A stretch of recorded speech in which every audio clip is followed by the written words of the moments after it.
G'day everybody, we're finally back. Yeah! The podcast is making its triumphant return in much more like what we originally envisioned the podcast to be. Yeah, but it takes time. It does. It takes taken time. us, what, a year and a half or Year and so? a half, yeah. To kind of pull Given we had pull to sort this of rush an audio one in when we couldn't put anything out during the Good big old sick. the Rona. Yeah, that put a big spanner in the works. So thanks everyone for tuning this one. It's gonna be great. Yep, this is sort of a developing format we'll be going with going forward, and it's going to be good. We'll be basically doing it every 2 weeks, but also kind of following big events and things. Yep. We just had a couple of big events, Adelaide Uprising, the Vic Social, and then some little thing over in America, I think, recently just happened. Nah, that one's not that big. I think it's tiny. I don't know what you're talking about. And so joining us today are Dean Sinnbeck and Jeremy Martino. Do you guys want to introduce yourselves? Yeah, sure, I'll go first. So I'm Dean from Blog for the Blood Guide. You've probably seen me on the Risky Rollers channel a few times. I do battle reports, tactics, stuff over on my YouTube channel. Yeah, I'm Jeremy. I'm probably these days my biggest, proudest achievement is being part of Team Australia 40K. If you aren't aware, we took down the World Championships in 2022 over in Belgium. Well done. That's a pretty rough circuit to go through. It was years in the making, and that for me was just absolutely amazing. And I've got the bug now, so I'm really keen. And am an announced member of the 2023 team. So yeah, congratulations, man. That was that's awesome. Thank you very much. Yeah, sweet as. So thank you guys for joining us, and Dean, of course, captain for the Victorian team this year as well. So that's pretty cool. We'll talk about all of that in a bit. Yep. Before we get to that, I want to have a huge thanks to all of our sponsors, Dice Arcade, General Games, Miniature Scenery.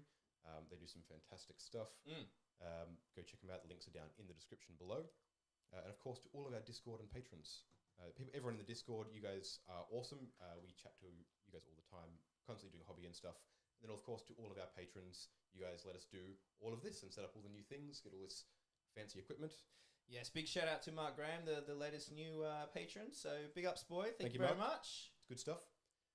So yeah, without any further ado, we'll move on. We'll start a little bit with chatting a little bit about some of our patrons, or some of our Discord members, I guess. Yes. Because there's so much hobby going on down there in the Risky Rollers Discord. I think you guys are in there as well, on and off a bit as well.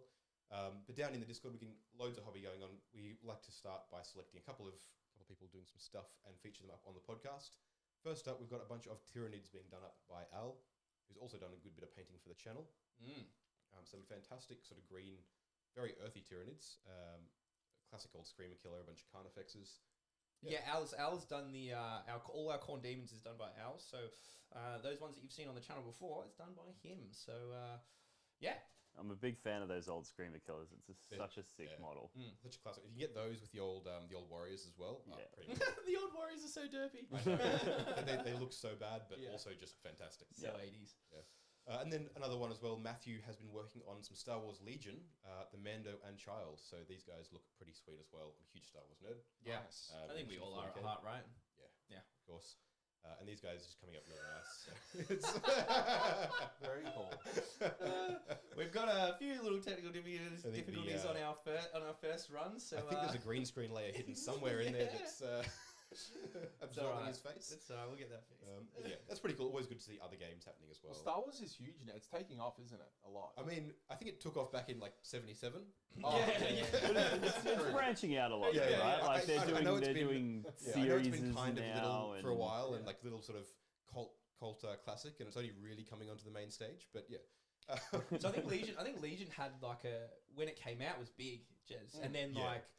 I don't know. I think just it hit really strong strides and then kind of plateaued a bit. Or hit its kind of like its peak. Yeah. And then it's kind of plateaued. It came out with like Rebels and Empire, and it was sort of everyone got used to it, and then it just kind of sat there for a bit, and then they sort of brought out Clone Wars and things, but then.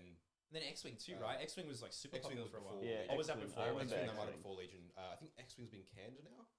Oh, really? Like, no support? No support. Yeah, okay. Armada's the other one, the ship one. Armada's a fantastic game. Love playing that. Yeah. And that's got little support, but it's still a little bit coming through. And then Legion's getting a bunch. They're just putting new models out. They just recently, I don't know if they just announced or just putting out the new Scum and Villainy faction, which is all of the like the huts and stuff. all like the bounty hunters, the cartels and stuff. Oh, that's super cool. The models look sweet as. Yeah, that's mad. And they're a little bit smaller than 40. They're a little bit smaller scale than 40. No, they're actually bigger scale, right? No, they're still 28 mils, like 40k, but they're more true scale. So they're a bit thinner and a bit spinnier. Yeah.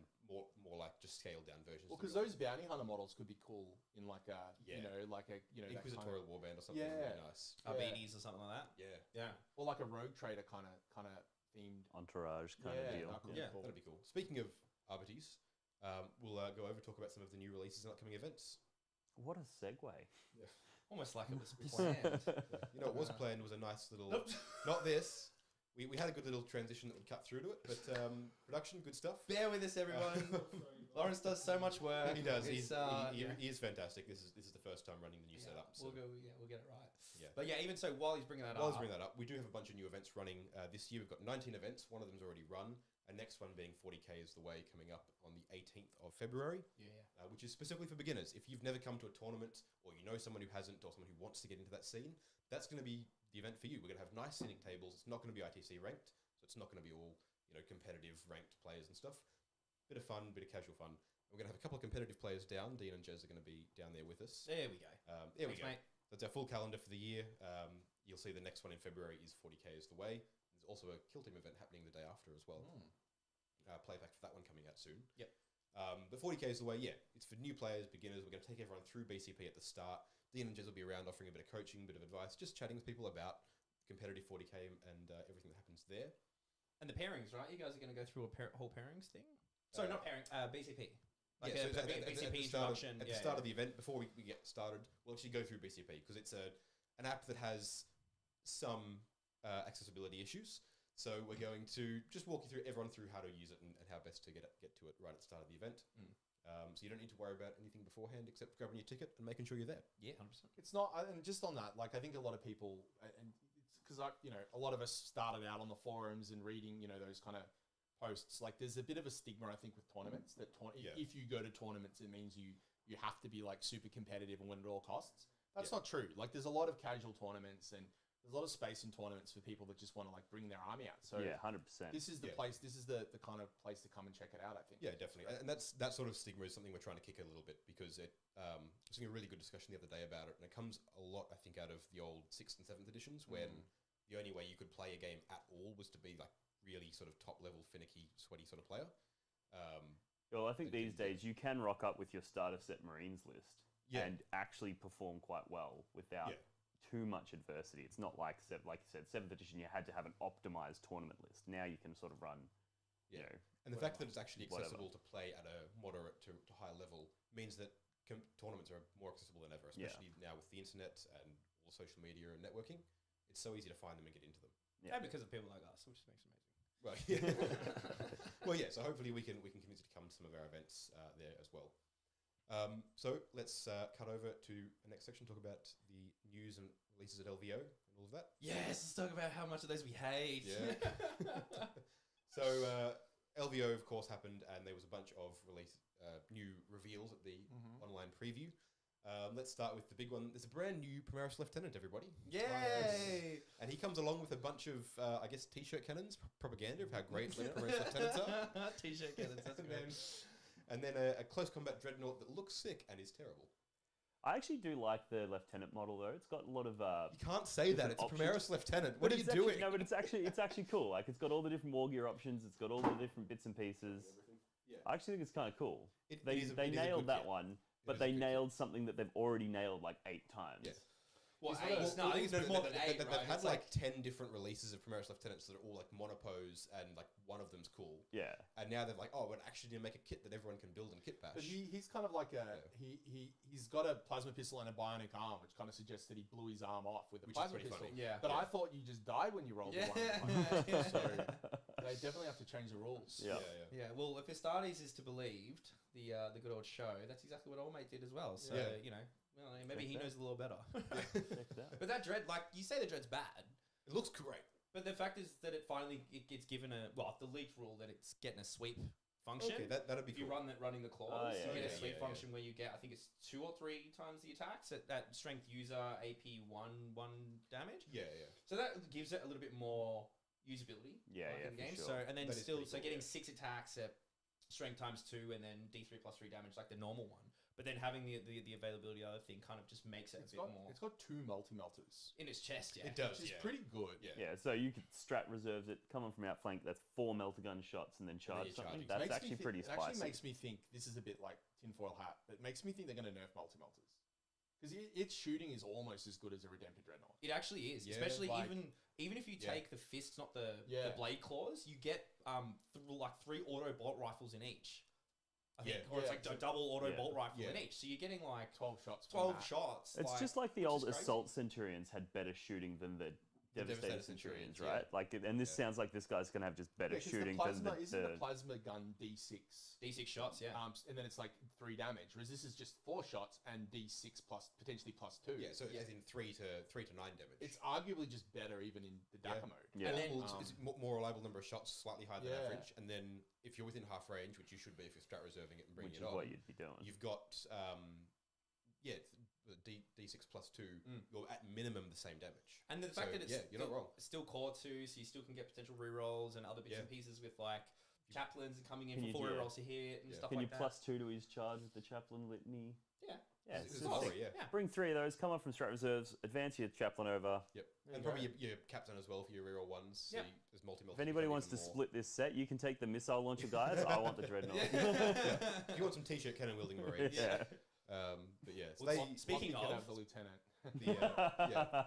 Speaking of though, those models. No, not that. So it's still the original ones. Still on the t-shirt guns, the Desolators. Was quickly on them. They're just bad. Like across the board, their profile sucks. Their models are just really strange. And I want to like the models because I look at them like, all right, I get the idea. You want like a missile, multiple missile profiles on a Devastator essentially. Yeah. But then they look like that. Yeah. Like it's weird where you think if we've got big guns, why wouldn't they be on our shoulders? And we've seen a few things that have come out. Yeah. Like Tor Garadon has his heavy bolter up. Or like the Primaris, like the Tech Marine, right? He's got the heavy bolter. So put the missiles on the shoulder. But then also they're equipped with 2 missiles, the big ones, and they still just get 1 shot. Yeah. It's heavy one, like strength need 2 D3 +2. It would make more sense if they had 2 shots over the course of the whole game. And it was like one single use only, like a hunter killer. Yeah. The bit that triggered me the most was the belt that comes from the missile launcher, and it goes into nothing, right?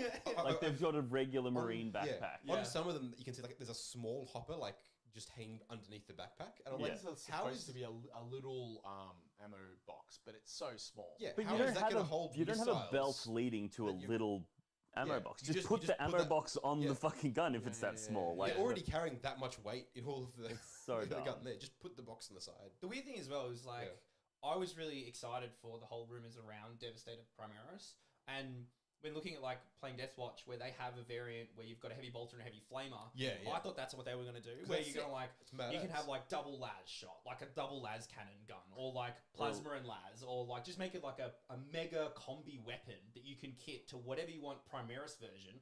So imagine like the las cannon is D3 +3 damage, and then it's like a souped up auto overcharged plas, and like whatever the versions, just make them the better.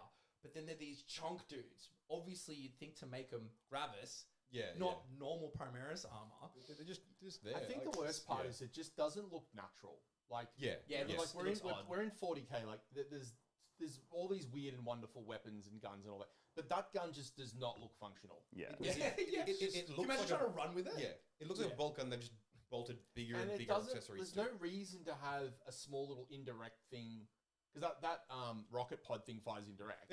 It's like, there's no reason to have such a small, inconsequential gun when you're supposed to be aiming and shooting your heavy weapon. It's D3 shot, strength 4, AP dash 1 damage. And somehow that's called super frag. Very strange. But other strange things, we've got the new Vashtor coming out in their box set, and that's cool. Which is amazing. He's a lad. He's a lad. Very excited for that. The lore around Vashtor is pretty sick as well, being the master of the Soul Forges. So he's the chap in charge of all the Soul Grinders, making all those. I.e. Dark Mechanicum. No, not Dark Mechanicum. The distinct. The Soul Forges in there are separate from Dark Mechanicum. They're before Dark Mechanicum. Oh, right, okay. If the Dean will back me up on this because you know more about it. Yeah, you're right. You're spot on. But the Soul Forges, if a demon gets banished and it wants to get like brought back quicker, can make a pact with presumably Vashtor. Is the dude because he's the one who's made them all, right? Like he's in charge of making. Make them all. They make a pact with the Soul Forges and be like, I'm going to serve you for 100 years or whatever it is in this Soul Grinder. And then that gives him power, right? But I'm going to get to go and do stuff in the meantime. Yeah, yeah. Because otherwise they have to sit there in the lobby and just wait. Pretty much. And try tell a bloodthirster to just sit down and wait for a couple of thousand years, mate. You take a number, you'll you know, they're not signing that deal, which is why you look at the Soul Grinder model and it looks like a bloodthirster. They're the primary ones that are just like, I'm not waiting. Whereas Zinch is like, oh, is there books? I'm fine. Is there any magazines in this lobby? I'll just hang out for a bit. I'm just picturing now like Centrelink or like you've got like every greater demon sitting there like, how long you been here for, bro? It's the DMV, and it's just like there's one like really old lady at the counter just sorting people just out. Straight up human too, just like, where are you waiting for? How long? No, not your turn. But you finally get to the front, you haven't filled the form out right, so you have to go to the back of the line.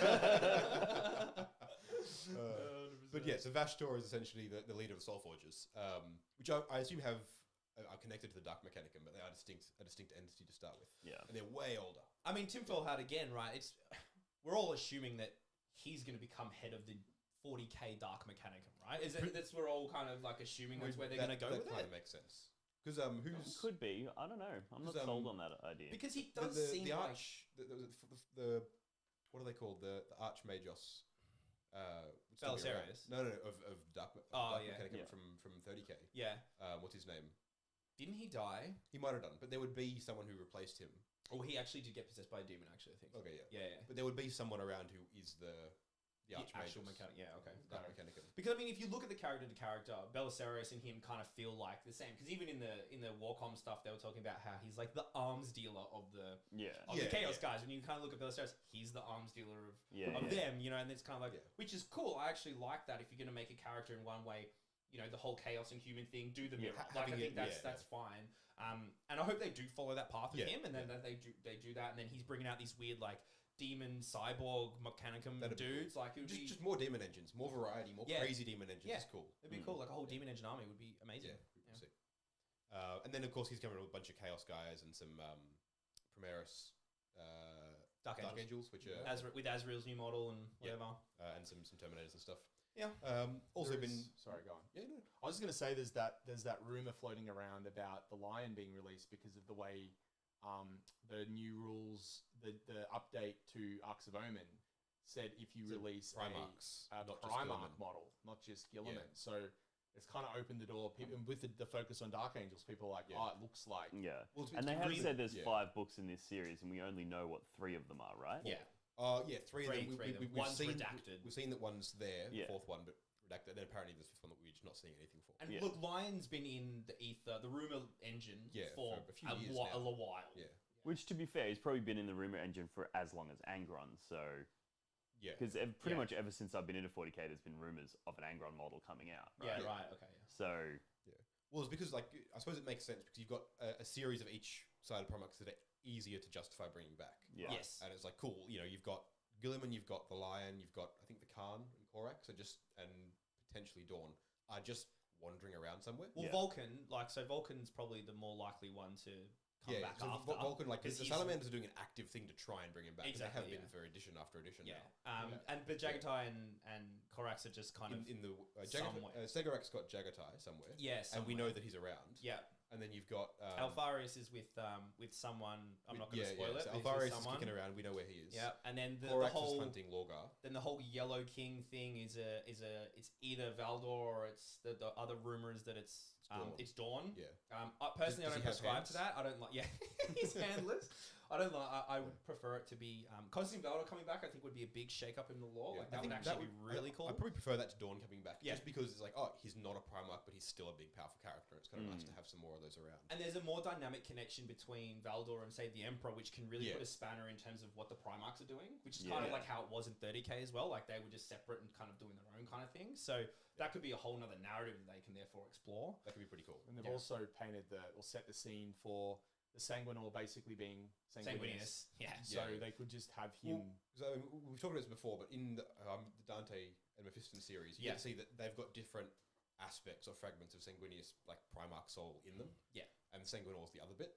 And they allude to him psychically being very active, like they allude now. Because Dante's had like actual visions of Sanguinius coming and speaking to him. And stuff. Yeah, and then the same thing with the Dark Imperium series, where Guilliman's actually having a bit more connection to the Emperor himself, and there's a lot more of like these now the great arbitrary figures kind of like being around. So, which is cool. Well, I think they also they can't, and I'm got confidence that they're not going to stuff it up. Like they can't release them all at once. Like it's been so long since we've had the Gilliman and like the release of Magnus, and Morty. Like it's been, so if they're doing like one every few years, like they've got the 5 that you guys mentioned before, they've got like 10 to 15 years worth of stuff. Yeah, that's true. Yeah. Which makes sense, like because they'll want to drag that out and keep it going. We've got Angron. If they keep it to like a couple of Primaris per edition and then do an edition every 2 to 3 years, then they're sold for another decade. I think can you imagine an edition every 2 years? How wild that'd be. You know what would be sick as well? Like I know a lot of people disagree with this, and they go, "Oh, keep the Primaris in 30k." Whatever. I'm all for all the Primaris to be back, aside from like the ones that are dead. But bring 90% of them back, and let's just make it complete chaos again. Like just absolutely bonkers. Especially if there's from a lore point, not necessarily from a rules game point. Obviously, that's going to be pretty even. They struggle as is, let alone with that complexity. But from a lore point, the framework of the story becomes really, really cool. Especially if they have some like civil wars between those Primarchs. Like the brothers come back and they disagree with what's happening in the Imperium. So then you've got it creates a triangle where you've got Chaos, Imperium, and then like Dark Imperium. And then Tyranids. But like I think that would be really cool. Yeah, I agree. And actually, there's a few. It's interesting you mentioned that because a few little different factions that are setting up for that kind of civil war. Yeah, it could be interesting to have an edition or two, like in a couple of editions' time, when most of the factions are actually too busy with each other. Yeah. So because like there's setup and some like step away from it too in the chaos for having a lot of differences between people like Huron and Abaddon. Yeah. Given that they're both set up to sort of be competent war masters in their own right. And then Fabius as well, kind of like Fabius doing his own thing. Then you've got the Imperium, of course, the Primarchs coming back. They'll have their different differences. And there's talk about being like a civil war between like the Lion and Gilliman. Yeah. Yeah, how sick would it be if the Lion came back and was like, what is all this Primaris trash? Yeah. And then all the Firstborn rally behind him. Yeah. And especially with... And then Russ comes back. And then actually they reconcile. Like the Lion and the Russ reconcile. Gilliman, you, bro. And then it's like, that would be really cool. You've got, I think it's like Gilliman's little priest advisor who's poking around in his own little stash of documents that's starting to uncover stuff about the... he found the thing. The Imperium Secundus. Yeah, he found it. Because Rodigus... Well, so this is a bit of a spoiler. Look, the book's been out for a while now, so if you haven't read Dark Imperium, this is kind of like a little bit of spoiler for that. This is the third book, right? The third book, Godblight. Rodigus basically orchestrates stuff to get this guy to find that book in the Library of Ptolemy. Yeah. And then opens it up and he gets it and then he sees that, but he's all religious or whatever. So there's this whole kind of it really heavily handed, well, not heavily handed, but it seems very clearly they're leading towards that kind of breakdown between Gilliman, what he wants to do in the ecclesiarchy, and that breakdown, that structure. Yeah, sick. Yeah. So which is awesome. That'd be pretty interesting. And then you've got the Eldar, of course, with the difference between the Inari and the rest of them. Yeah. You've got Necrons are gearing up for a big civil war between the Silent King and Imhotep. That is huge. That's a whole big thing happening there. Yeah, and in whilst also trying to fight the Nids because that's like their main thing, and fight Chaos and shut the entire warp off from the galaxy. Because the big problem with Necrons is that they have the ability to do whatever they want, but they're too petty and too busy fighting with each other. And half of them asleep, right? Or more than half. Exactly. Yeah. So it'd be interesting to see in a couple of years a much more complicated edition lore-wise. Yeah. But with a lot more breaking within the factions. And it would also work on the tabletop because then if you have a Blood Angels versus Blood Angels match, you don't have to be like, oh, it's just war games, right? Like, like you'd be like, no, this is a civil war within the Blood Angels, right? This is going down. We're the Gilliman Blood Angels. No, we're the Lion Blood Angels. So that'd be pretty mad. So at LVO as well, there were a few other releases for other games. Now I wanted to bring up some of the Seraphon releases, mainly because they're riding raptors. They're riding raptors. They're cool. Raptors, man. They're lizardmen. And they're dinosaurs riding dinosaurs. That's pretty cool. I'm going to grab those. I'm going to put them on rectangle bases and run them in the old world when that comes out. You know what'd be really cool is if you were playing Eldari. No, I was just thinking. And then you could be like Exodus, but then you could just run them as Shining Spears or like whatever. That'd be super cool. Yeah. We also missed the Arbides. We're getting to them because they're so cool. The next big one. There was also a new Slan model as well. The Slan Lore Masters and stuff. Then you've got big kill team. I've got that one up. Slan. Yep. There we go. Big It front seems voice. very similar to the It does, doesn't previous models though, just Yeah. like a little bit more detail in the sculpt. But I actually really like the Solan model for that reason because, like, cool, it's the old one but modernized. okay, yeah, It's a bit bigger, it's a bit fancier. The detail's much crisper, much nicer. Yeah. But it's still very recognizable same model. You could put them next to each other and go, well, one's bigger, but they're very obviously the same thing. yeah, Yeah, right. There's a big, well, not a very big heresy announcement. The next plastic tank on the Spartan chassis. I was Cerberus. really unimpressed with it. That looks weird. All heresy. No, not the. That is cool. Yeah, I'm down for that. But It's the like fact a that Typhon that was already the there. only thing they announced, Yeah. I was really butthurt about that because I was expecting a lot more of like their projected plastic range to Well- kind of be like. Well, teased. now that Horus Ascended is out, I was kind of hoping to see the next end of Heresy Primark because they've mentioned they're doing more than one and wanting to do the whole series again. I was keen to see like one of the other Primarks reimagined for the end of the Heresy. Or even with him go like, here's the Gesterian in plastic, or here's something specific, Plastic or like Gesterian, like it's premium. the tank is. I mean, the tank's okay. I mean, Yeah. in terms of the game, A game tanks just aren't really great in general. But It's cool. it is cool. It is very cool. Big Spartan. And chassis. having built several Forge World resin tanks, I can tell you, plastic ones are going to sell like crap. Oh yeah. Oh, yeah. Because They're those easy. resin ones are a Yeah. nightmare to you put can't together. find any. Yeah. Like, it's not happening. Yeah, so bad. Yeah.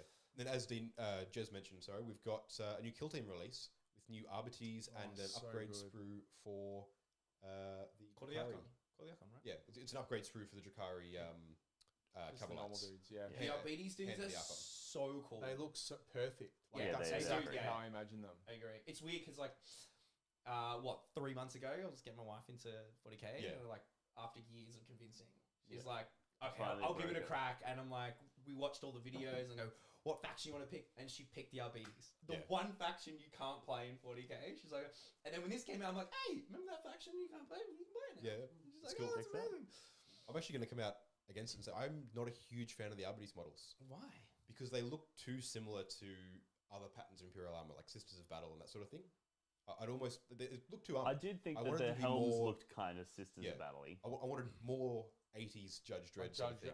That's why I think I like want them it to be 'cause- heavy, bulky, mostly like padded rather than physical armor, and then just like Well, like gridiron players, Helmets. right? Like that's kind of like the well, design-ish not- with yeah, like kind the of, chunky. but not that far. But yeah, yeah, yeah. I was concerned they would go too far down the Judge Dredd line, but I mean, to contrast the opinion, I kind of like that they look battle ready. Like they Yeah, look they like do, they they could do. go into battle. And well, like, and I suppose it makes sense because these aren't civilian patrollers. Right. These are a kill team sent onto Yes. onto a thing. And Well, it's- I mean, they're cops, right? They're essentially like Yeah. special forces cops. Yeah, like well, as paramilitary in this cops. in the kill Yeah, team National Guard or box. whatever. Right? Yeah. Yeah, or reserves. Yeah. Yeah. So in the kill team box, they are like these are ones we're sending into a space hulk to go do stuff. Oh right. Yeah, As okay. opposed because it's all set on the Halo Dark, the space hulk. Okay.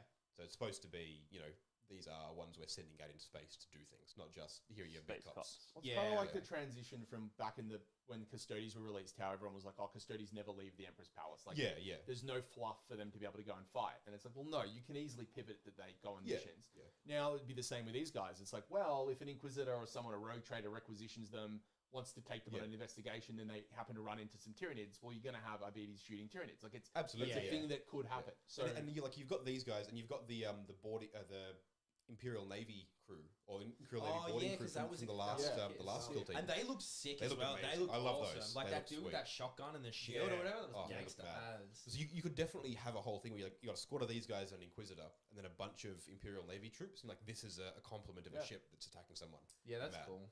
Speaking of the ship, the terrain is what I'm most excited for. Really?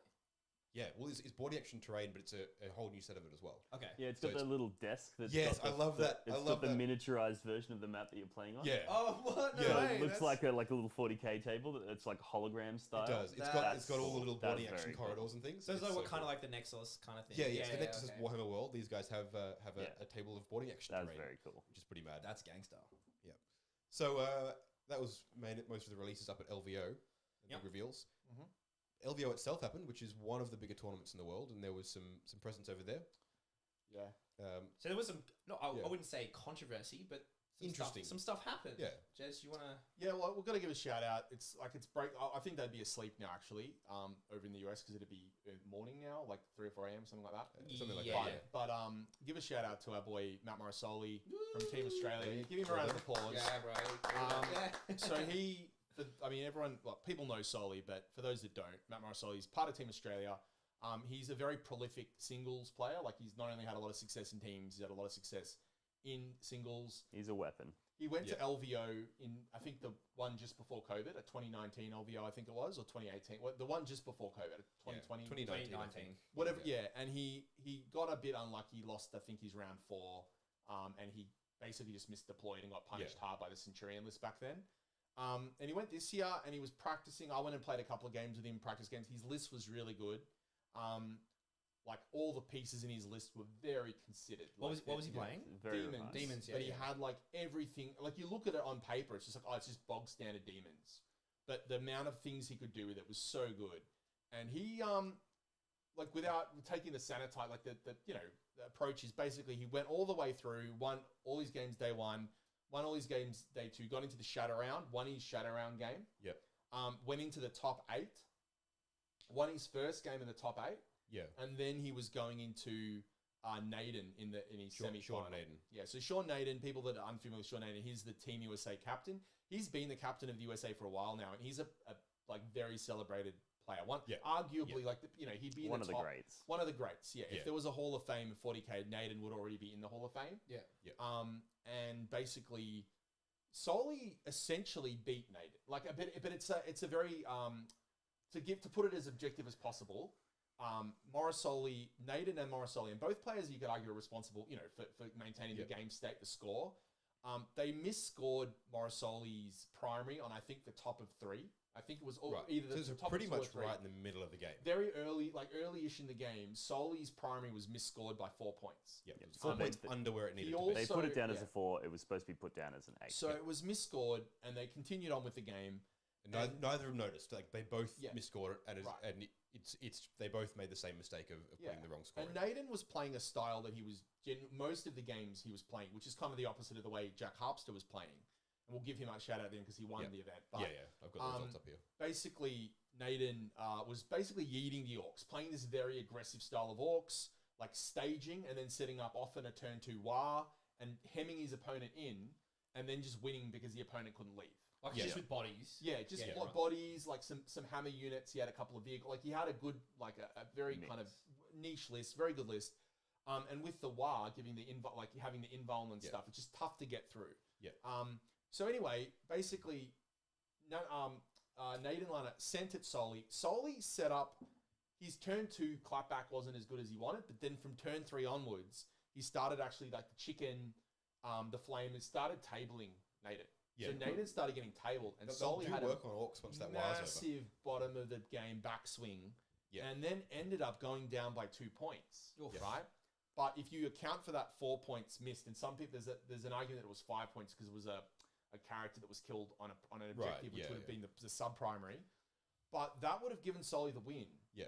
So it kind of got discovered after the game, and we were all like going nuts because like this seems like something. It seems like this should be resolved. Resolved. Yeah. Something needs to be done to figure out what to do with it. Yeah, and the judges missed it. And to be fair, like the judges are kind of trusting the players to be able to manage their primary. Yeah. At the end of the day, it's up to both players to maintain their own game state. Exactly. Yeah. So it didn't happen, and then eventually it was brought to the attention of the judges and the players, and the judges kind of threw it to the players to kind of resolve it because they're both very sporting players. Like Marisol and Naden, like we were having drinks with Sean Naden in Europe when we had our after we won. He brought us all around to drinks. Like he's a lovely guy, really sweet guy. And they kind of were trying to resolve it, and basically they agreed because Naden kind of made the point, and they both agreed. Soli 100% agreed that a lot of Sean Naden's decision making on turn 3, 4, and 5 was based on Soli's current score. Yeah. So he was kind of saying like, I've got the ascendancy. I'm going to get tabled, but how can I keep you down as to you not catch me? So Naden's decision making was based on that. Yeah. So the argument was that if he knew that Soli had 4 more points, he would have played the whole a lot of significantly different decisions. Yeah. So Soli acknowledged that. Soli's a very sporting player. He's like, yep, Sean definitely made a lot of decisions based on that. As a result, they ended up 4 up. And there's a clip on this on Twitch, I think, like a 10-second clip of Soli and Naden 4-upping for the win. Just rolling it up. Just 4-upping. Oh, not 4-upping, like rolling off for it. Yeah. Roll off, yeah. And they matched the roll on the first one and then had to re-roll it. So that's mad. Yeah, that would have been intense. And then, so for those that, I mean, a lot of the people watching, I'm sure, are aware of the results, but we had... so Jack Harpster came in with the win, undefeated the whole event. followed by Sean Naden, and then Matthew Marisol. So what were they playing? So what was Jack Harpster playing? Jack Harpster was playing Blood Angels. Blood Angels, Sean Naden Orcs, and then Matt Marisol Demons. Orcs, it's so interesting. Like it is. I mean, I know. So we got a caveat as well. The LVO was not with Arcs of Omen. Yeah, and with the changes. So Nephilim, it was and all the previous stuff. pre-data slate stuff. But even still, Orcs, man, like to be there. Naden's a wizard though. Like Naden, he always plays very off the just very bizarre things. He's also how Australian of him. Yeah, and he's renowned. He's renowned for. Like in the post-match interview, he was talking about how he always goes for the Renaissance Man award because he loves painting. He's actually a really good painter. Yeah. All right. That's fantastic. And so he doesn't play armies that aren't painted well. It's so he kind of actually is a hobbyist and he does all that and essentially his He's army. A wholesome guy. He's very wholesome, but nonetheless, that final match, he probably on paper should have beaten Harpster. Yeah. And Harpster kind of he overextended, misallocated. And then just got clapped back by the Blood Angels. Yeah. But if Soli did make that final, I know that Jack, to be fair, would say otherwise. Jack would rate himself because he had the 15 3 units of 5 infiltrators, which pushed back the demons. But Soli's me and Soli played a few practice games, BA into his demons. I reckon he would have won. Yeah. So definitely would have been an interesting game. That's me backing our guy, though. Yeah, of course. Yeah, but you gotta. It would have been so. I feel bad. Like commiserations for Soli. But I mean, well done at getting in third. And that's the best. It's still a huge. It's the highest any Aussie's gotten, right? Well, the previous was Hayden Walduck, who I think made the top 16. Yeah, right. In the previous year, but didn't make it through the shadow round. I think that's my recollection. Yeah. But so currently now the best performing Australian, and to be fair, that's a phenomenal achievement because all the other players there and anyone that watched it, because the commentators were kind of saying, it's looking like Soli's going down at the start of turn 3. Right, yeah. And Soli persevered. And this was his 9th game in a row he'd played in 3 days. Wow. Yeah. That's a lot of games. Yeah. So big ups to Aussies again, strutting their stuff. Well done, Soli. And of course, well done to Sean Naden and Jack Harpster as well. Yeah. And really sporting, like for Nate, because Naden didn't have to offer that. Yeah, he could have said, look, the scores are in, we should have kept it up. Yeah, and he could have just said, judges, you make a call, and the judges would have gone with him probably because of the way it was. Well, look, it's up to the players to do it. If both players made the same mistake and it falls in one player's favour, that's on both players. Yeah. So for him to volunteer a 4-up, it shows that he is kind of the guy that he's built up to be. So good on him. Cool. Good on him. Well done everyone there. And then the other big event that happened very recently was Adelaide Uprising, which was last week. Yes. 2 weeks. 2 weeks. Last weekend. Yeah, last week. Not the one just gone because today's Monday. Yeah, so the weekend before. The 22nd, right? 22nd of January? Something like that? Let's go with that. And of course, you guys were there, and we had our own Edward Askey and Lawrence Gutierrez there as well. Lawrence were there, woo! So top placings were Liam Hackett, Damien Ridgewell, and Hayden Walduck. Liam Hackett from Team Australia, who also took down the Warmaster singles at the WTC last year as well. He's just winning everything. Yeah, he's doing pretty well. And Hayden Walduck, you mentioned before, being the previously highest ranked Aussie player at LVO. And then we've got Soli in 5th. And then we're down here. Jeremy Martino in at 16th. Well done. Well done, bro. Jeremy. I like the long, slow scroll. Where is he? Where is he? So the other thing, it's surprisingly difficult to read here. If I flick too far past, I'm not going to catch him. I think the caveat with that too is that's 16th with Sisters with Arcs of Omen. With Arcs of Omen, which you had a week of prep, as in the Arcs of Omen dropped the week before LVO. Yeah, we had Uprising. Sorry, we had a week to basically to plan our lists. Yeah, that's a week to play with the rules, plan your lists, and all that kind of stuff. Dean Sinnbeck coming in at 19th. Well done, mate. Well done, bro. And then we had Lawrence and Ed down there somewhere. Lawrence? You're like 60... going 4 and 4. No. 79. But Lawrence was you were 3-0. He was 3-0 going into day 2. That was pretty. And then you also you had one of the highest battle scores, right? You're like top 5. He's all big losses. Which is impressive. Some of his losses would have been higher scores than my wins. Yeah, they were like 80s, high 80s and 90s. Yeah, whereas I was getting like 70-point wins. Yeah. So no, well done, Lawrence, as well, and of course, well done to you guys. Thank you. So how did Uprising go? Oh, it was a ripper of an event. It was a bit jarring going straight into Arcs of Omen with only like a week's prep. Yeah. So Jez and I actually sat down before the event and we decided, we were looking at all the changes and we're like, oh, Marine's really good, this is really good, but we both decided to just go with the faction that we'd been playing throughout Nephilim. Yeah. And lean on the faction mastery, the fact that we know the stratagems, we know the combos, we know what works. Sure, both of us had to cut, like, I don't know, I had to cut like 100 points out of my list. I don't know how much yours went up by. Mine didn't change much. But like, just Repentia went up 2 points, so I swap them out for some sacrifices sort of thing, and it's more or less the same. So we basically just decided to, just keep with what we know. Yeah. Marines is now a harder matchup than it was previously, but it wasn't that hard previously. Right. Marines so was already relatively so really it's a little bit more of a level playing field than before, but we were okay with it before. So that was sort of the decision. Yeah, so there's like, I mean, the few things to give massive ups to the TOs. The organization, like, it was about 250 players, right? 250. Yeah. It was like 228, I think. Yeah.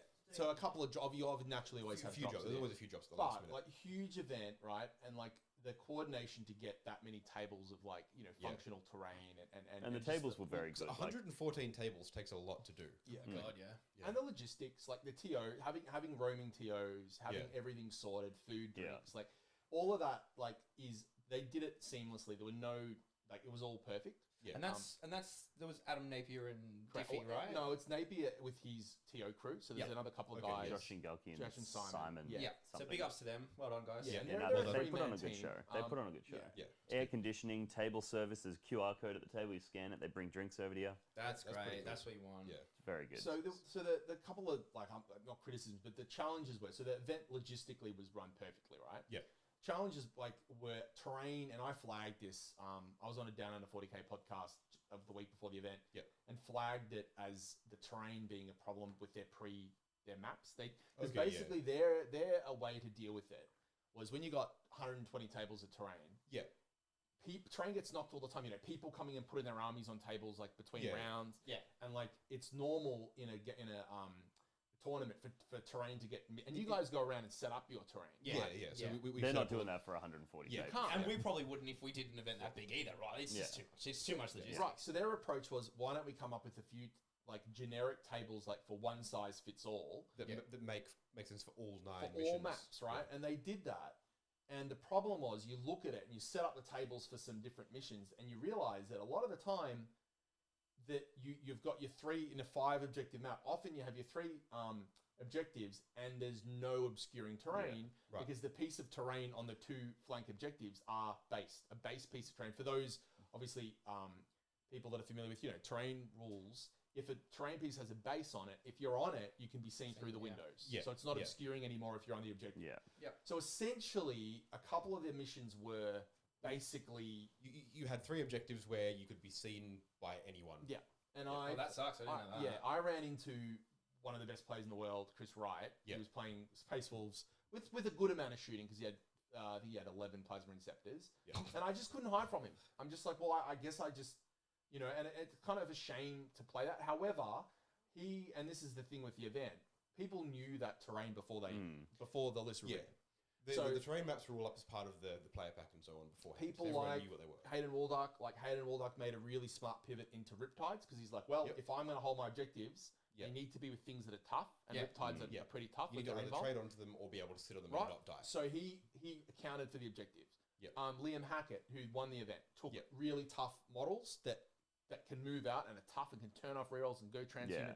So he accounted for it. Person that came second, Damien, I think his name was, took a list with lots of Deathwing Terminators. Tough. So the people that performed really well actually built their lists around, and Chris Wright as well, with the way he built his list, built their lists for the tables. So it's not fair for me to criticize it because it's that you knew that going in. Yeah, it's one of the reasons why I was so excited to do Black Legion Terminators, because I thought that unit is one of the toughest units in the game. Yeah, so it's like, cool. I can teleport onto that central objective. I don't care that you can see me because you can't kill me anyway. Yeah, unless you're Adam Camilleri. And I think Adam as well. Adam had a list that was great for like really strong. Yeah, because he's got all the Deathwing vehicles that can jink and get the 4-up invuln. Yeah, and then he's got. Do you want to just pull that mic a little bit closer? Closer to you. And Adam also had fast moving, so if people are trying to hide, he can get onto things and shoot through the terrain pieces. Yeah. But the one thing I will note is I think the TO crew probably realized, okay, that approach to dealing with lots of tables might not be the best one. The event still worked really well, still a fantastic event, but it just gives them that constructive capacity. It's something they can improve on afterwards. Have they done that same system in the past? No. So this was like a whole. Yeah. So they pivoted into arcs and then also pivoted into a whole new system. Do you think that's like it's not an unheard of system because the WTC has a similar setup. The WTC system, for those, just because they've got table setups for mission based. Yeah. So when you look at we're playing this, like we're playing Death and Zeal, this is the terrain setup. Yeah. We're playing the Scouring, this is the terrain setup. Which is like what you guys do on the Risky Rolls, right? Exactly the same. Yeah, but they've got pre-done setups, but they're unique for each mission, which means that they've got similar amount of terrain and very similar terrain pieces, but it's just adjusted for each mission, so it all fits for that. And LVO did player placed, and there's a lot of arguments for and against player placed. I personally I'm a huge fan of it. I like it because it's balanced and it's a skill, and I think some of the arguments against player placed terrain is that it requires too much skill. And like, call me an old-fashioned, meritocratist, but I think we're playing a game. Especially if you're a tournament player, you're signing up to play a skill-based game. Yeah. So tournament terrain placement is one of the skills you need, and I think it's really nuanced. And it's a really interesting one too, because I think we all fall on like different ends of that same spectrum of going. If you're at a tournament and you want an even playing field, you either want every single table to be the same and known in advance, and well set up, or you want it to be all identical but entirely player placed. So you've got player skill going into it. Yeah. And it's sort of you want one or the other. You don't want a mix of the two or something in between where it doesn't work. I think personally, like that player place works. I think it's not necessarily like nothing's perfect. There's definitely there's weight, because if you lose the 4-up, like the 4-up to place first is huge. Arguably more important than the first turn. Because for example, you can place yours right up on your edge, which forces a big null zone on their side where they can't place. So terrain. for example, last year, Siegler, he was playing that Admech DACA list, and when he won the role, he had put like a crater in the middle, so he had blocked out the middle from being obscured. So then you're setting up a massive firing lane. So his list was built. So I guess nothing's ever perfect, but it works. It's fair. Okay, so that's really interesting. And then there was Uprising. The pairings were done with pods and so forth. The random pairings was probably the biggest thing that is something that people wouldn't be familiar with. Where basically they still paired people based on their win-loss ratio. But within that bracket, they randomized it. Gotcha. So you had your first round was the entire pool of players, and they just randomly paired everyone in it. Then after their first round results, they would bracket it in. How big were the pods? So after the first round, half the field are winners, half the field are losers, and then all the losers would randomize the losers, all the other losers, and then randomize the winners. And the challenge there, so the traditional model that most tournaments have used is a Swiss style, where the top player plays the second top player, right? And so on. So if you want to win the event, traditionally you're going to have to beat other top players, right? Whereas the random takes that away. And the reason that they introduced this is because there was a very rare but problematic phenomenon where players would try to intentionally win their game by as small a score as possible, so that they're still within that winner bracket, but they're avoiding the people who are getting those really big wins. And the whole thing becomes more of, all right, are you good at the game? Yes, but are you good at playing the tournament as a whole? So if you view the game inside. Which is an interesting thing, and there's upsides and downsides to it. At the end of the day, if you are playing at a tournament where that's possible, like that's the game you're playing.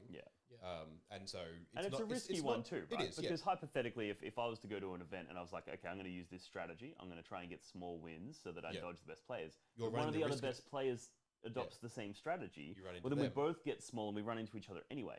So I don't think it's as big of a challenge as a lot of people think. You then risk losing by a small margin because you're trying to stay too close to that line. Look, I know that this is something that maybe some of the audience might not be super interested in, because a lot of audience aren't tournament players, but for those that are, you're never going to find the perfect solution. And this is something that me and Dean, a couple of the other guys in the house, Matt Marisol, Josh Diffie, we're having this Stu Trainer, we're having this big convo. Finn was there, Finn Decker from New Zealand, we're having this big chat about it, and we chatted for about half an hour and still couldn't come up with a solution.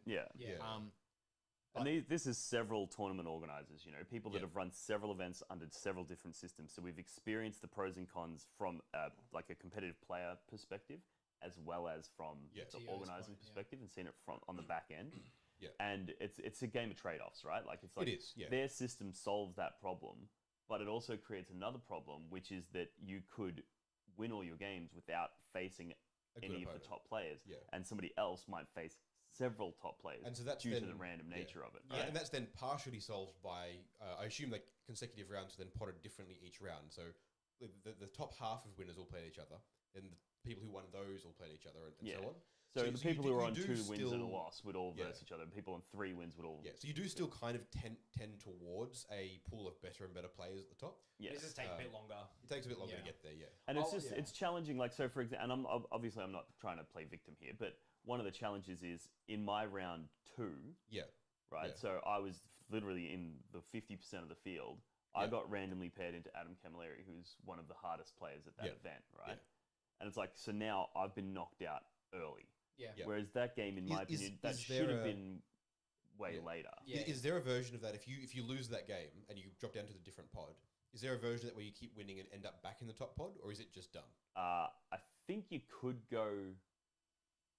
No, I don't think you could go 5 more. It depends on the number of players, right? So, yeah. Well, with 228 players, you keep potting it with 9 rounds, 8 rounds. So as long as the end result is that you have only a single undefeated player, it's not that big of a deal. I think right? what LVO did well, and I'm pretty sure LVO used random pairings, but one thing LVO did really well, and it maybe worked out randomly like this, is that like the guy that had the top battle points, which at the end of the normal kind of rounds, day 2, was Sean Naden, and because he finished on the highest battle points, he didn't have to play the shadow round. He went straight through. And then the other 14 winners, because there were 15 undefeated, he went straight through, and the 14 rest of them played in the shadow round. Well, so you incentivize the person who gets top battle points. Yeah, that's good. I think it's also an interesting way to deal with an odd number of players when you get down so to that I personally think the best way to do it would be to create a system where, and I'm planning to sit down with Diffie, try to actually cut this out. It doesn't have to happen on this podcast, but come up with a system where you have an incentive for people to score high, while simultaneously doing Swiss pairings. But so if you're shooting through low and trying to just win through getting through low, you miss out on that, and you miss out on that bonus of finishing top.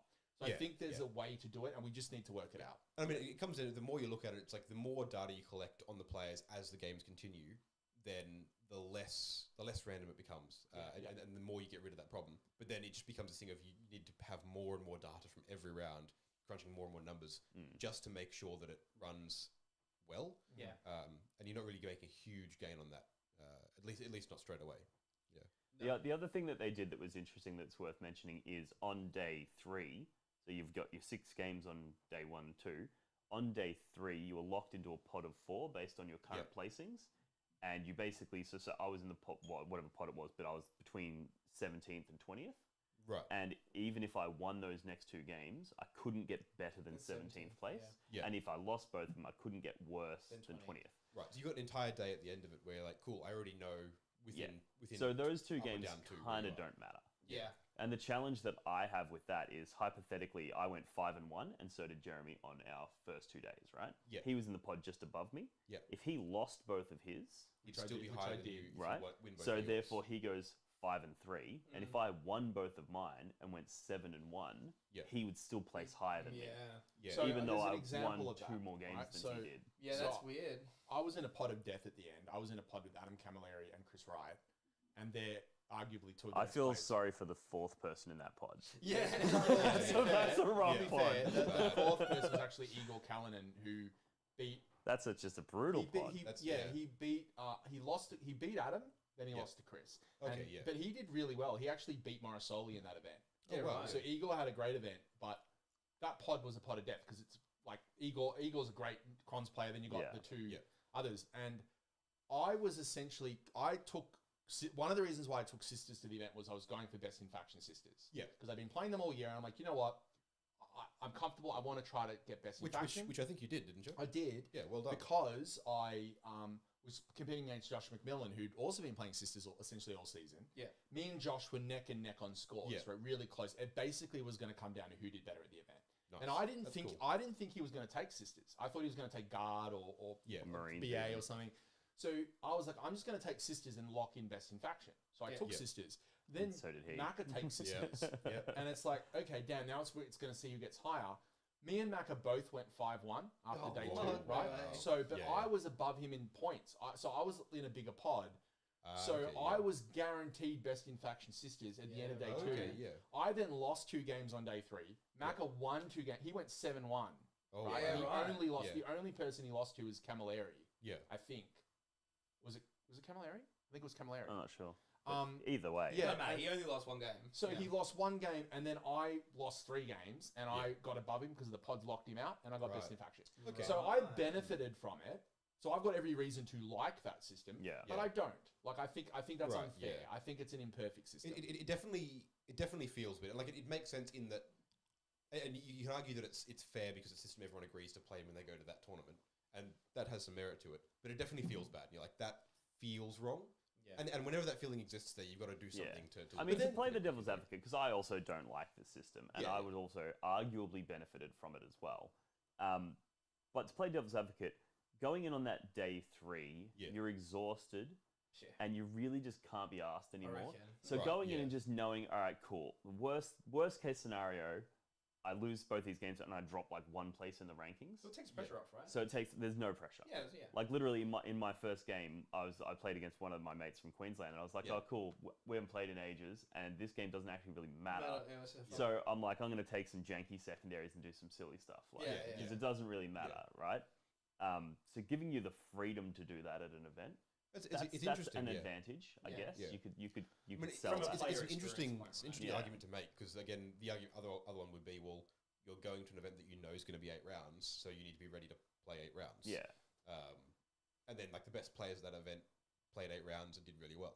I like to see them just do bigger pods, like, because if you have, I think the top 8, I think locking the top 4 at the end of day 2 is a bit restrictive.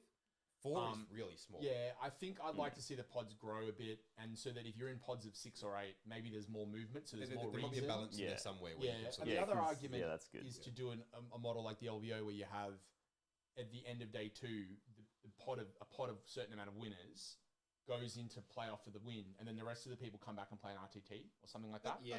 Where you kind of, because as Dean said, day 3 didn't really matter, so we may as well have just been playing a fresh RTT. And you want to do the opposite, where you want to make that day, you want to remove as much pressure as you can early but on. Also still make in that later, like the day 3 argument or whatever, but then also make it mean something. So like still reduce, that's the issue, right? That's really hard to do. So that should be the goal of from the organisation. But I just want to make a point though, because I think we're being, when we say critical, we're not being like, it's not personal. We're not poo-pooing it. At all. And I think event. No system's perfect, and I think there's a lot of really positives to what they've done. And one positive about the pod system is that it basically makes the day 1 and 2 really important, because you don't get those submarines happening, where people that like are in a kind of bottom of the field, and then right at the end they play some weaker opponents and go boom boom, and then they end up on a 7-1 or a 6-2. So it does stop that. There is an issue with that. So there's a lot of positives, and maybe Blog for the Blog Guide could do a video series analyzing. I could. But the point is, I think it's a really interesting conversation. No, I'm actually hoping to get Diffie on, because Diffie, cool, Josh Diffie's a mastermind behind this sort of stuff. He's built programs that run it. He works for BCP, so getting him on to get his thoughts and sort of pushing back a little bit on some of the things that I disagree with, but getting his thoughts would be valuable. So, and also, sorry, go on, you go. No, finish your thought there. I was just going to say, this is something that you guys, obviously the Risky Rollers, hosting so many events.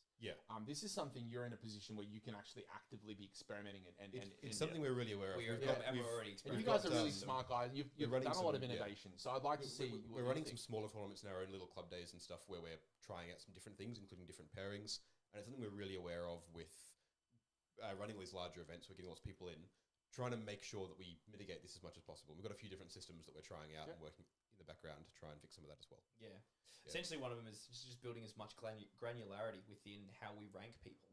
The more data you have, the more it becomes about just playing the game in front of the player and less about trying to play a whole tournament system. The more complex a system is, the harder it is to game. So the more it is about playing. There's also a system, and I know that, like, I was watching the tennis last night, and I'm not much. I mean, despite my physique, I'm not much of a sports person. I know that it appear that way. It's not the sports top, but anyway. I was watching the Djokovic game, Tsitsipas game, and it's like, tennis is a pretty like phenomenal 1v1 sport. So you could argue it's the pinnacle 1v1 sport I would say in the world, it's right? Up there, And it's like maybe next to like UFC, because if like And chess boxing, obviously. Yeah, but like, Competitive if you go, what do tennis do? Tennis have Swiss tournament styles, right? But they also have seeding. They do seeds. Yeah. So they actually they get data, they collect the data, and they create seeding, and then they do pods essentially, and so they essentially like pre-pod before the essentially pod starts. Yeah, that could be a really interesting way to do it as well. Yeah, it's an interesting one there. So look, it's a good one to sort of wrap up on. There's lots of positives that we can look forward to and things that we can work on. And of course, huge thanks to everyone that ran Uprising. Well done to you guys who were there. And of course at LVO for everyone over there. Well done, Lawrence. It was well done on the nights. So let's move on. We'll talk a little bit about something that everyone is getting wrong about Tau Pathfinders that actually came up at Uprising. You better be right about this because I. So that's the thing. So so at Uprising there was an issue where one of our friends was playing against someone with Tau. Leave it up, Lawrence. So people can actually read it. And they use this stratagem called Recon Sweep for 1 CP. You use it in your shooting phase when a Pathfinder unit from your army completes the Fire Markelites action.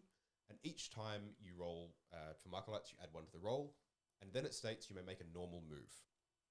So it says you can make a normal move. The unit can make a normal move.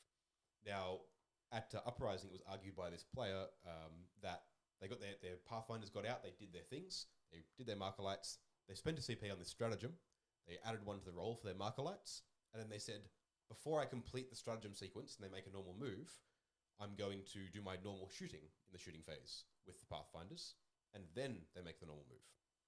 It's worth noting that the Pathfinder's Markelites is completed at the start of the shooting phase. Yes, so the Fire Markelites action begins at the end of the movement phase and completes the start of the shooting phase. And so an argument could be made before making it. Is the start of the shooting phase during the shooting phase, and therefore it would happen at the same step as the shooting of the unit. So I can see where the confusion comes, and I think, like, while we can point out that the people are playing this wrong by our understanding of the rule, right? It's a very complex game, and people do make mistakes. So we're not accusing anybody of anything here. We're just saying, we don't think there's anything malicious going on. This is a challenging rule that people are getting wrong, and we will based on our thoughts. So the argument to play the devil's advocate, if I'm running Tau, and the argument for what I want to do is I move my Pathfinders, they do their Markelites, I spend the stratagem, I roll for that. Because the stratagem says you add 1 to your Markelites, period, and then it says this unit can make a normal move. It doesn't say immediately, it doesn't say straight away. It just says this unit can make a normal move. Can you put it back on? I just want to have it. So the argument goes, well, it doesn't specify when they make the move, so I can do it whenever I feel like. And then I think they would have restricted themselves to within that phase. And the argument against it basically goes, well, by that logic, you could do this in the charge phase, or the next player's turn, or whenever it is. If you're going to remove the stratagem sequence of what's written on the stratagem as the order you complete things in directly, then where's the limit? Yeah, because if it said, I didn't know about this until essentially you brought it up last night at dinner. Yeah, but like if this said this unit can make a normal move this turn, then it would seem like the effect like it was would last. But it does. But it's even if it said this phase. Yeah, if it said it can make a normal move, it's very obvious that it's a generalized period of time it may happen in. Yeah. But it looks to me like the intent is that the strat, it's 1 CP just to get +1 to Markelites. Hits. And then move afterwards. And move. That people are playing it. There would be some interesting ones that I would like to see. Obviously, we don't have them lined up to pull up. But like, for example, Hellbrutes, they have a strat when they're shot, if they don't die, they can shoot back. Is that something you have to do immediately? Or can you be like, cool, you shot me. Well so for the Hellbrute strat, it specifies you use the strat. That's my question. You use the strat when it gets shot. And I suspect if it's like the League strat that does the same thing, it says the unit immediately makes a shooting attack. So that's interesting, because if there are stratagems that specify immediately, and this one doesn't specify immediately, an argument could be made that then you could do it when you want. Oh, definitely. And that is the argument there. Confirmation of information. Correct. Right? Yeah. And so I think the way that we'd probably rule it at our tournaments, and I think you guys probably agree, is you would rule it that you complete the sequence of things listed in the stratagem. You complete them in the order they're listed, and then that's the end of that stratagem's effect. Yeah. Because it's an active effect, you do something, as opposed to a passive effect like transhuman, where it just sticks around. Yeah, I agree. That said, and something you should always do is if you're playing Tau and you're like, oh, I want to try and see what I can do with this strat, check your TO. Check the TO. Go talk to your TO beforehand. Go, how does this work? Or how first the player, right? And then go, hey, this is how I think you should play. And if you guys are both agreeing in the same way, then no harm, no foul, right? Check with the TO first, because it'll affect your list building. This happened to Ed, yeah? This was Ed play. I think it was Lawrence. No, it happened to Ed. It was Lawrence or Ed? Or both? Or both? Oh, it was Lawrence. Okay. Because so, did the TO make a ruling? No, we didn't realize till after the game. I didn't like question him because I just Oh, okay. That's what Tau do. Sure. Yeah. So it is one of those things where, you know, it's one of those tiny little rules, that interactions that you might not know about, and your opponent goes, "Oh, I can do this," and you're just like, "Yeah, sure, why not?" Like that's what they do.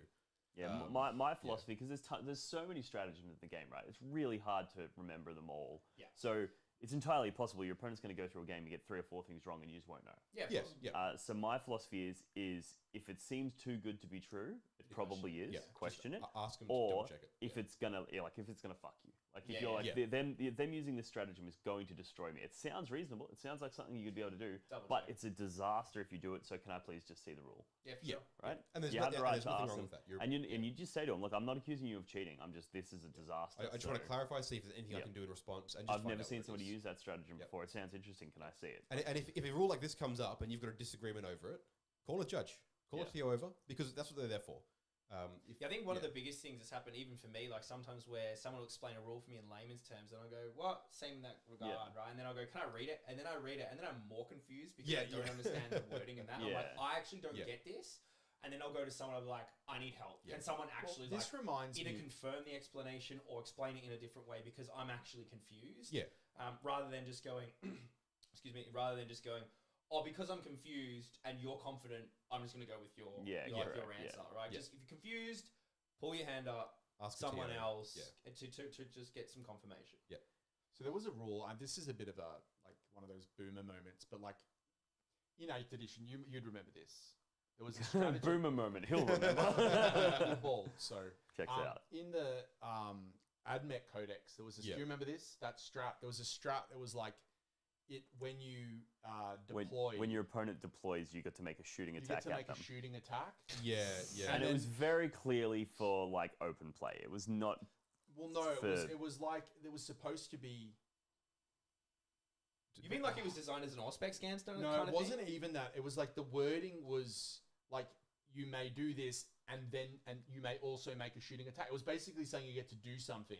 Yeah. And then you get to shoot as well. But and the thing that the first point was something that was like open play specific, that wasn't part. So it was like you get to do this thing that isn't a thing. Yeah.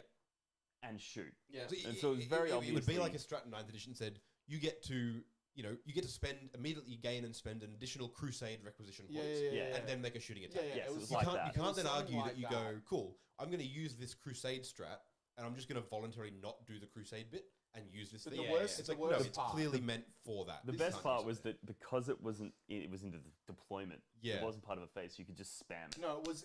Basically what it said. They deploy you, I get to shoot you. Yeah, and then if you don't kill it, you shoot again. You shoot again. You shoot again. Because it's not in a phase, so it wasn't capped. So people would literally deploy a unit of Castellan robots first in the middle, and if you deployed anything within range, see them. They just shoot you in the deployment. So it obviously got FAQ'd instantly. And any TO was just like, no. No, that's so not. But GW ended up actually changing the strat. Yeah.